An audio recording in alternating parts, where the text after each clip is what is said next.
Hello my dear friends, welcome back to Budhraur academy.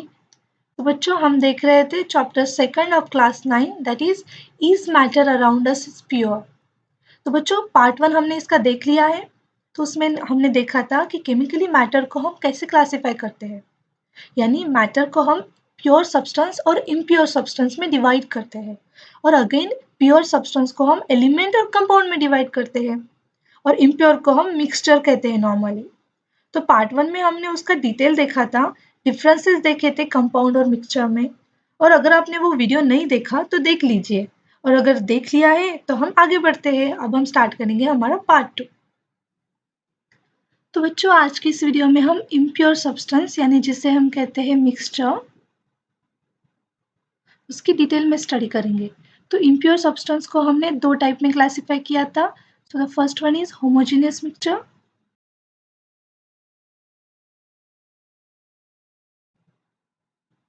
और second type है इसका heterogeneous mixture. तो फ्रेंड्स, इन दोनों मिक्सचर में क्या डिफरेंस होता है? होमोजेनियस मिक्सचर यानी जहाँ पर हमें सिंगल फेज दिखती है, यानी अगर हमने सॉल्ट और वाटर का सॉल्यूशन लिया तो बच्चों हमें क्या दिखाई देगा कि वो दोनों भी सब्सटेंस एक दूसरे के अंदर अच्छे से मिक्स हो जाएंगे, और हमें सिर्फ एक ही फेज दिखेगी, हमें कुछ और दिखेगा वहाँ पर नहीं। तो इसीलिए हम इसे कहेंगे होमोजेनियस मिक्सचर, क्योंकि हमें यहाँ पर एक क्लियर सॉल्यूशन दिखेगा। So this is the homogeneous mixture. But on the other hand heterogeneous mixture यानी क्या होता है? यानी जहाँ पर दो और दो से ज़्यादा फेजेस होते हैं। तो बच्चों, इसका एग्जाम्पल है सैंड इन वाटर। अगर आपने किसी भी कंटेनर में वाटर लिया और ऊपर से आप डाल रहे हो सैंड, तो बच्चों कुछ समय बाद अगर आपने इसको अच्छे से घोल कर रख दिया तो आपको दिखेगा कि सैंड यहाँ पर नीचे यानी मिट्टी यहाँ पर नीचे जमा हो जाएगी और पानी अलग हो जाएगा। सो यहाँ पर हमें दो फेजेस दिख रहे हैं। So this is the heterogeneous mixture. Next बच्चों, होमोजेनियस मिक्सचर को हम ट्रू सॉल्यूशन भी कहते हैं, जिसका एग्जांपल होता है सॉल्ट वाटर। और heterogeneous mixture further divided into colloidal solution and suspension solution. तो बच्चों, इन दोनों में डिफरेंस क्या है वो हम देखते हैं पहले। तो कोलाइडल सॉल्यूशन के एग्जांपल्स में आते हैं मिल्क एंड मड वाटर, और सस्पेंशन सॉल्यूशन में आते हैं सैंड प्लस वाटर। तो डिफरेंस क्या है इन दोनों में एग्जैक्टली? तो डिफरेंस ये है कि पार्टिकल की साइज और वो जब मिक्स होते हैं तब उनकी यूनिफॉर्मिटी, ठीक है, तो उस चीज़ का डिफरेंस होता है। तो बच्चों, जब हम बात करते हैं ट्रू सॉल्यूशन की, तो इसका एग्जांपल सॉल्ट वाटर है। जब वाटर के अंदर सॉल्ट डिजॉल्व हो जाएगा तब सॉल्ट के पार्टिकल्स की साइज 0.1 नैनोमीटर टू 1 नैनोमीटर हो जाएंगे। यानी 1 नैनोमीटर यानी कितना होता है? 10⁻⁹ मीटर। तो बच्चों, ये पार्टिकल्स की साइज कितनी छोटी हो गई, कितनी माइक्रोस्कोपिक हो गई। तो ये ऑलमोस्ट लाइक एटॉमिक लेवल की साइज है। तो जब भी सॉल्ट वाटर के अंदर मिक्स होगा तो ऑलमोस्ट उसके पार्टिकल्स जो होंगे वो इनविजिबल ही हो जाएंगे। और जब हम बात करेंगे कोलाइडल सॉल्यूशन की, तो कोलाइडल सॉल्यूशन के पार्टिकल्स की size 1 nanometre up to 1000 nanometre यानी इसके रेंज की होंगी। बट कंपैरेटिवली इसकी साइज बड़ी है ट्रू सॉल्यूशन से। और देन सस्पेंशन सॉल्यूशन के पार्टिकल्स की साइज ओवर 1000 नैनोमीटर होती है, यानी 1000 नैनोमीटर से भी ज़्यादा होती है। तो जो मडी वाटर होता है कोलाइडल सॉल्यूशन में, तो वो मडी वाटर के पार्टिकल्स कम होते हैं उसकी साइज, और सैंड वाटर के पार्टिकल्स की साइज ज़्यादा होती है। तो बच्चों, यही डिफरेंस होता है इन दोनों में। So the next point is in true solution particles do not settle down. तो बच्चों, जब भी आप सॉल्ट वाटर या शुगर वाटर लेते हो तो कभी आपने देखा है कि नीचे उसके जो पार्टिकल्स है वो सेटल हो रहे? नहीं, क्योंकि वो सॉल्ट के पार्टिकल्स बहुत छोटे होने के कारण वाटर के जो स्पेसेस होते हैं उसके अंदर वो जाकर बैठ जाते हैं। तो इसीलिए particles do not settle down in true solution. But in case of colloidal solution, हम with the help of centrifugation process उन पार्टिकल्स को हम सेटल डाउन कर सकते हैं। तो बच्चों, ये जो प्रोसेस है हम ये आगे जाकर देखने वाले हैं।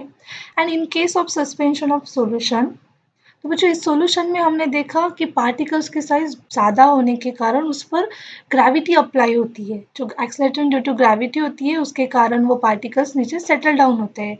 जैसे कि हमने देखा था कि सैंड वाटर में हमें सैंड एक यहाँ पर दिखता है। यहाँ पर क्या हो रहा है कि सैंड के पार्टिकल्स सेटल डाउन हो रहे हैं। फ्रेंड्स, सस्पेंशन सॉल्यूशंस के पार्टिकल्स के साइज बड़े होने के कारण उन्हें हम सेपरेट कर सकते हैं by the process called filtration. और in the case of true solution and colloidal solution, particles के साइज कम होने से उन्हें हम फिल्ट्रेशन की मदद से सेपरेट नहीं कर सकते। In the both cases particles cannot separated by filtration. बच्चों इन case of true solution colloidal solution, particles की साइज इतनी छोटी होती है कि वो फिल्टर पेपर पर रुकते ही नहीं है। The particles can not be separated by filtration here. बच्चों ये एक एक पॉइंट आपको अच्छे से नोट डाउन करना है because exam point of view से बहुत इंपॉर्टेंट है। एक और चीज़ हम देखते हैं कि कहीं से भी अगर लाइट आ रही है और लाइट के बीच में अगर पार्टिकल्स होंगे तो क्या होंगे, तो ये लाइट इनसे टकराकर स्कैटर्ड हो जाएंगे कुछ इस तरह से। तो यानी यहाँ पे क्या हो रहा है, स्कैटरिंग ऑफ लाइट हो रहा है, तो जिसे हम कहते हैं टिंडाल इफेक्ट। तो बच्चों ट्रू सॉल्यूशन में हमें पता है कि इस सॉल्यूशन में पार्टिकल्स की साइज बहुत कम होती है, तो इसीलिए वहाँ पर लाइट स्कैटर नहीं हो पाती। और इन case of colloidal solution and suspension solution, particles, इनके जो पार्टिकल्स होते हैं वो रिक्वायर्ड साइज को मैच करते हैं और जिसकी वजह से वहाँ पर लाइट स्कैटर होती है, यानी यहाँ पर टिंडाल इफेक्ट होता है।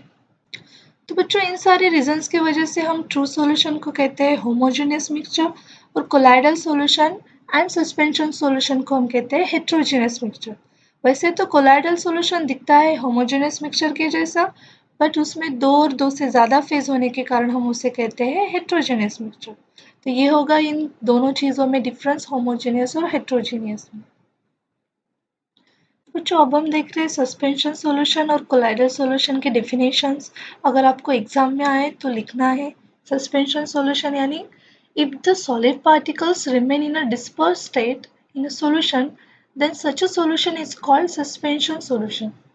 तो बच्चों जैसे कि इसका एग्जांपल है सैंड और वाटर। तो अगर हमने सैंड और वाटर को मिक्स कर दिया तो बच्चों ये इस केस में क्या होगा, सैंड वाटर में कम्प्लीटली मिक्स भी नहीं होगा और अनमिक्स भी नहीं रहेगा, यानी वो बीच में रहेगा, बीच में सस्पेंड होकर यानी टंगा हुआ रहेगा। इसीलिए हम उसे कहते हैं suspension solution. And then colloidal solution, colloidal solution is a heterogeneous mixture. ये हमें पता है कि ये दोनों मिक्सचर कौन से है, हेट्रोजेनस मिक्सचर है। If it consist of two phase, disperse phase and dispersion phase. Colloidal solution के दो फेजेस होते हैं। डिस्पर्स फेज यानी जो घुलने वाला होता है और डिस्पर्शन फेज यानी जिसमें घुलने वाला होता है। ओके, तो बच्चों ये आपको याद रखना है। जो बाकी बचा हुआ पार्ट हम नेक्स्ट वीडियो में देखेंगे। Thank you for watching.